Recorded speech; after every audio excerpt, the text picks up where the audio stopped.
tayo mga kalaban dyan. Nandyan din yung ating mga pagsubok. Alin po yun?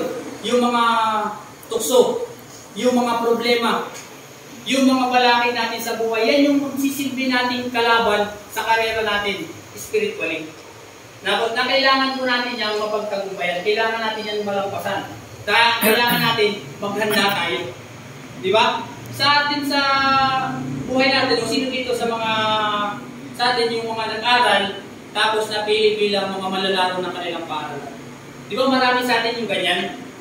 Di ba napipili? Pero bago sila isabak, dun sa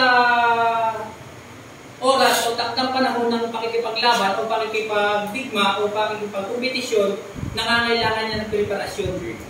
Tama? Kailangan ng pagtitraining. Kahit si Pacquiao na pinakamagaling ng boksingero, nagtitraining pa rin yan bago lumaban. Tama po? Nandito po, bilang nasabak tayo sa spiritual race, sa karera ng ating spiritual, kailangan din natin ng pagsasanay. Na si Pacquiao, magaling na.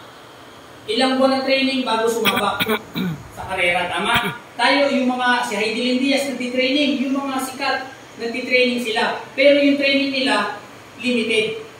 Hindi ko, kasi kilalaban agad sila, kailangan nila agad nila